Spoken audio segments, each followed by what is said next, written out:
Hora do Esporte agora com as duas feras antenadas, como sempre aqui, Fábio Gomes e Cássio Cardoso na área para falar de tudo do esporte. Bom, boa tarde aos dois. Boa tarde, Cazé. Boa tarde, Cássio. Boa tarde, Nem Fábio. muito confiante eu tô, Cazé. Não tô muito confiante quando a gente fala de Bahia e Palmeiras, mas tô confiante com Vitória e Juventude.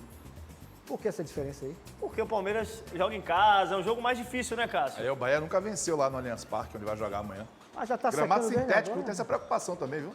Lesão. Jogo difícil pro Bahia. O Palmeiras Mas tá embalado, deu 5x0 no pra São frente. Paulo.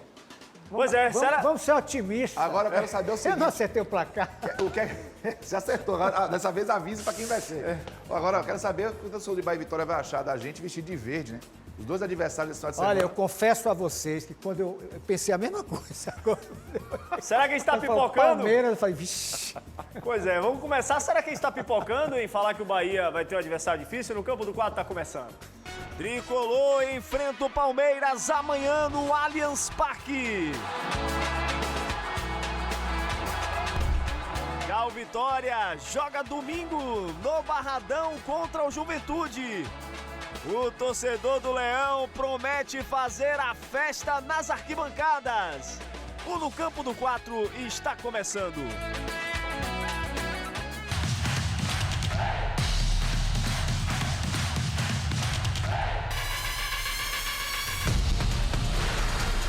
Cássio Cardoso, boa tarde para você. Boa tarde, Fábio Gomes. Boa tarde, minha gente. Domingo, o Barradão vai estar em vermelho e preto. É o jogo do melhor mandante da Série B contra o melhor visitante também da Série B. Duelo interessante, coloca aí. Partida mais esperada da 14ª rodada da Série B, Vitória e Juventude fazem o duelo do melhor mandante contra o melhor visitante. Com 83% de aproveitamento, o Leão tem no Barradão seu grande aliado até aqui. No Santuário, o Vitória disputou 16 jogos e venceu 13. Mas quando o assunto é visitar a casa do adversário, o time gaúcho é quem mais conhece o caminho dos 3 pontos. O Alviverde tem um aproveitamento de 56% fora, com 16 jogos, 8 vitórias, 3 empates e 5 derrotas. Caso outros resultados ajudem aliado ao triunfo do Vitória no domingo, os rubro-negros, enfim, poderão comemorar matematicamente o retorno à primeira divisão. Cássio Cardoso, nesse duelo de melhor mandante com melhor visitante, que mande o dono da casa, né? Que mande o dono da casa e tem um aspecto interessante pra gente colocar ali favoritismo no colo do Vitória, né? O Vitória joga em casa, é o melhor mandante, vai pegar o melhor visitante. Só que qual é o momento do Juventude e qual é o momento do Vitória? O momento do Juventude é um momento de instabilidade. Isso. O Juventude, apesar de ser o melhor visitante, até nas últimas partidas fora de casa ali não foi tão constante como havia sido em outros momentos do campeonato, no momento de recuperação. E em casa, inclusive, perdeu a oportunidade de somar 3 pontos contra o Londrina, que está dentro da zona de rebaixamento. Então não é um momento dos melhores do Juventude. E o Vitória não, o Vitória é diferente. O Vitória está conseguindo ter desempenhos consistentes, competitividade alta e só tomou 2 gols, gols em 2 jogos dos últimos 8 contra a CRB e Criciúma. É uma força na defesa, inclusive dentro de casa também, e tem o apoio da torcida para carimbar de vez esse acesso e se aproximar ainda mais do título. Eu acho que esse momento do Vitória é um momento que vai exigir atenção, porque essa proximidade do acesso tende a provocar um relaxamento, uma despressurização, é natural. Então, acho que é o maior desafio do Vitória. O Juventude é um time difícil, mas nessa briga do melhor mandante contra o melhor visitante, para mim, o melhor mandante tem condição sim de sair melhor. Daqui a pouco a gente vai falar da escalação, mas o Vitória não vai ter Yuri Castilho lesionado e vai ter o retorno do Zeca. Analise esse desfalque e esse retorno. O Yuri Castilho virou um grande destaque dessas últimas partidas do Vitória, né? Tomou uma condição titular ali. O Matheus Gonçalves, a gente sequer passou a especulá-lo como titular na competição ali individual com o Yuri Castilho. Mas essa lesão abriu espaço, sim, para algumas opções. Eu acredito que o Matheus Gonçalves vai ser aproveitado, porque você mantém a estrutura do time, ele talvez mexa ali, o Matheus Gonçalves joga mais por um lado e o Yuri pelo outro, mas isso é algo que pelo menos mantém o Vitória com jogadores de saída rápida em velocidade e com boa recomposição. A volta do Zeca, o Zeca na plenitude física, ele vai ser titular, porque ele é o capitão do time, né? Mas não por Tem a questão da enquanto, né? liderança, hein? Para esse jogo ainda não, né? Veja, se ele tiver pleno, é aquela questão. Se o Léo Condé tiver confiança de que o Zeca tem condições plenas de jogar, fisicamente falando, ele vai pro jogo. Eu tenho certeza disso, porque é um dos líderes desse elenco. O Railan, ele diminuiu a preocupação da ausência do Zeca. Sim. O Railan deu uma acomodada ali na lateral direita, né? Encontrou um nível de regularidade, mas é aquela questão, né? O Zeca, plenitude, 100%, vai pro jogo. Enche nosso telão aí pra gente mostrar o provável vitória pro jogo de domingo contra o Juventude, pro torcedor de casa saber. Lucas Arcanjo, não tem segredo, mantive ali o Railan, mas pode dar o Zeca.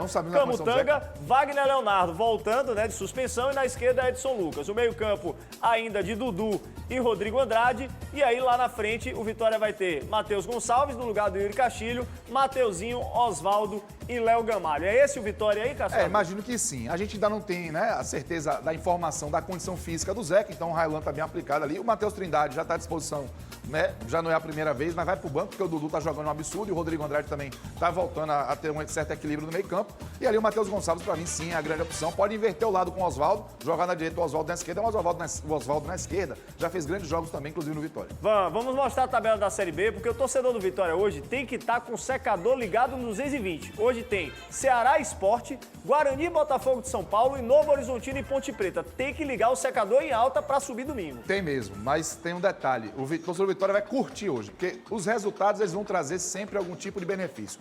No caso da busca para sacramentar o acesso, esses resultados que você falou, mas se, por exemplo, Guarani, Criciúma e Novo Horizontino vencerem, vão jogar antes, né, de Vitória e Juventude, o Juventude vai entrar em campo fora do G4. E isso vai colocar uma pressão no time gaúcho para o jogo contra o Vitória e o Vitória poder tirar proveito disso. Então, dá para desfrutar o torcedor do Vitória a rodada que começa a partir de hoje com os adversários diretos. Bom, vamos falar agora do Bahia, o jogo de amanhã. Desfalcado de Caulinho, o Tricolor encara o Palmeiras lá em São Paulo. Nós temos que ser realistas com o futebol que nós jogamos, que foi péssimo. Sem tempo para lamentações e precisando somar pontos para aumentar a distância da zona de rebaixamento, o Bahia já pensa no Palmeiras, adversário deste sábado fora de casa, que vem de uma goleada de 5-0 em cima do São Paulo. Não bastasse a dificuldade do jogo, Rogério Ceni terá que quebrar a cabeça para escolher o substituto do meia Cauli, que saiu com dores na coxa, além de ter recebido o terceiro cartão amarelo. Tentar achar uma solução para ver o sistema que nós vamos jogar, como nós vamos jogar. Analisar um pouco também do Palmeiras, né, dos últimos jogos do Palmeiras, porque agora são jogos de 3 em 3 dias, você não tem muito tempo para estudar adversário, como foi a preparação para a Inter, como foi a preparação para outros jogos que nós tivemos uma semana para se preparar. Bom, tá aí como é que vai ser esse Bahia, né? O Cauli não viajou. O que você imagina que vai acontecer? Daqui a pouco a gente vai mostrar a escalação, cara. Olha, o Bahia sem Cauli perde bastante. A gente já experimentou essa situação em outro momento do campeonato. Ele voltou contra o Goiás e o Bahia ganhou os 3 jogos que ele participou até o jogo contra o Cruzeiro.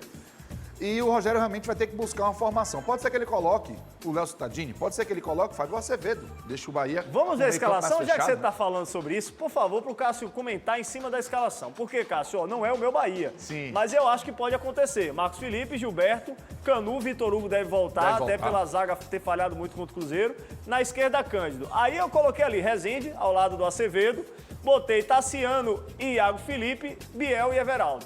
Pode acontecer isso? Pode, eu acredito que sim. É bem possível que essa formação vá a campo, porque o Bahia vai pegar um adversário que é muito forte, que perdeu um pouco ali da Liga, logo após a eliminação da Libertadores, mas já voltou a tracionar no campeonato, já venceu o Coritiba, goleou o São Paulo. Então a tendência é que o Palmeiras vá para cima, né? Então o Rogério Ceni é muito pragmático. Ele vai tentar fazer, sem o Cauli, de repente, o Bahia ser mais consistente no meio-campo para não dar tanta oportunidade ao Palmeiras. Uma coisa me preocupa, o Bahia enfrentou o Atlético Paranaense no sintético, perdeu o Kaique para a temporada inteira. Enfrentou o Botafogo lá no Rio de Janeiro em um gramado sintético, o Cauli sofreu aquela primeira lesão que ficou um tempão fora. É uma preocupação. Não comece a zicar, não, pelo amor de Deus. Não estou zicando, estou trazendo fatos que aconteceram. Os jogadores do São Paulo sentiram também, já alguns no gramado do Allianz Parque. Lucas Moura foi a última vítima. Então, é bom ficar de olho nisso, porque é um jogo que o Bahia tem agora no meio de uma sequência de partidas importantes. Acabou aquela maravilha, que era uma semana entre um jogo e outro. Vai precisar muito da parte física, da intensidade, e aí o Rogério talvez comece a precisar rodar o elenco, porque a tendência é que o Bahia passe até alguns desfalques, por suspensão ou por desgaste. Daqui a pouco a gente vai mostrar a tabela da Série A, mas é hora de falar dos jogos de ontem. O Vasco perdeu para o Internacional de 2-1. Esse resultado foi fantástico para o Bahia. Fantástico. O Inter jogou uma barbaridade, hein? O Bahia pulou uma fogueira, porque o Internacional parece que engrenou. O primeiro tempo foi muito melhor que o Vasco. O Alan Patrick fez um passe fantástico pro Maurício. Depois o Ener Valencia ampliou, poderia ter feito até o terceiro, perdeu mais 2 gols. Aí no finalzinho o Vasco com o Alex Teixeira diminuiu, exerceu uma pressão, mas o Inter foi muito melhor que o Vasco. O resultado foi importante, deixou o Vasco lá atrás e o Vasco pega o Goiás na próxima rodada. Então isso dá ali um certo conforto para o time do Bahia. Olha o Santos aí, bateu o Curitiba com um jogador a mais praticamente o segundo tempo todo e uma parte do primeiro, né? E um resultado aí sim previsível. A gente colocou aqui, né, que era mais uma esperança liderança, mas era muito difícil, Coritiba virtualmente rebaixado, o Santos precisando muito vencer. Não dá para dizer que é um resultado inesperado, está na conta. Agora é torcer aí, porque o Santos pega o Corinthians na próxima rodada e está aí apenas 1 ponto atrás do Bahia. Na prática, como é que fica a tabela da Série A para o torcedor do Bahia ficar ligado também? Essa próxima rodada é importante, né? Eu acredito que o Bahia pode até não entrar na zona por causa desse confronto direto entre Goiás e Vasco. Né? Porque aí, Goiás e Vasco se enfrentando. Se o Goiás está mais próximo vencer, vai chegar a 34. Vamos supor que vai a perca do Palmeiras, o Goiás não vai conseguir alcançar o belo número de vitórias. Então o Bahia vai entrar em campo contra o Fluminense na próxima terça, fora da zona. Agora, claro que a gente torce para que o Bahia surpreenda e vença a primeira vez na história dentro do Allianz Parque, o estádio do Palmeiras. Os próximos jogos do Tricolor na Série A. O Bahia vai ter 9 jogos ainda, né? Já completou aquele do Cruzeiro, pega o Palmeiras. O detalhe dos próximos 9 jogos é que 5 são com apoio da torcida. 5 na Arena Fonte Nova. Isso. O Bahia tem uma tabela complicada, porque joga fora. Depois pega o Fluminense um espaço curto de tempo, mas deve ser um Fluminense todo focado na Libertadores. Se o Diniz puder, manda isso, né? Não manda ninguém que pode jogar contra o Boca Juniors. É o maior jogo da história do Fluminense no próximo sábado, dia 4. Depois o Grêmio fora é complicado. O Grêmio tá querendo chegar ali na zona de Libertadores. E aí o Bahia vai para uma sequência que até o final vai permitir. 3 aí. Dá para ganhar muito jogo. Dá para ganhar o Cuiabá em casa, o Atlético Paranaense em casa, como visitante, o Atlético Paranaense se complica. O Corinthians está numa situação complicada, jogando mal. São Paulo pode chegar aqui já de férias. A América rebaixada é o Galo, talvez na última rodada. Quem sabe com o Bahia já livre do rebaixamento, pode estar lutando por Libertadores. Então o Bahia vai ter sim uma tabela que permite sonhar com a permanência na primeira divisão. Bom, está chegando o grande dia, né? É amanhã a grande final da Copa Sul-Americana 2023 e o apresentador e narrador Luiz Alano vai contar um pouco do que podemos esperar desse jogão. Fala aí, Alano.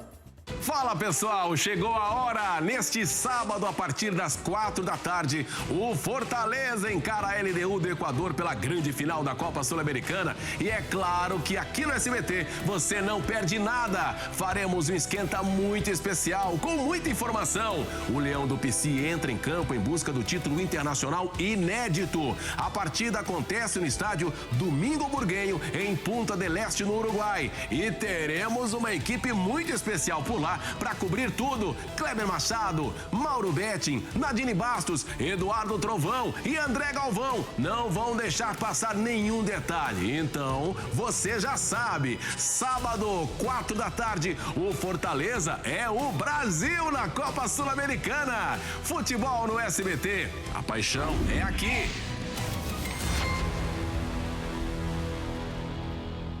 Bom, Cássio, que dê Fortaleza, né? Que dê Fortaleza e o Nordeste possa curtir aí o primeiro título internacional de uma grande competição na história. Seu placar, Bahia e Palmeiras amanhã e Vitória e Juventude domingo. O Bahia vai surpreender o Palmeiras, vai vencer por 2-1. Se você acertar, ele paga seu jantar. Vale ligeiro. 2-1, Bahia contra o Palmeiras e o Vitória vai dar 1-0 no Juventude. Bom, 1-0 Bahia contra o Palmeiras e Vitória 3, Juventude 0. Bom final de semana. Um abraço, viu? bom fim de semana, Fábio. Cazé, a gente volta com você. Aproveite e dê seu placar para os 2 jogos. Um beijo, Cazé. Aguardo o jantar, abraço.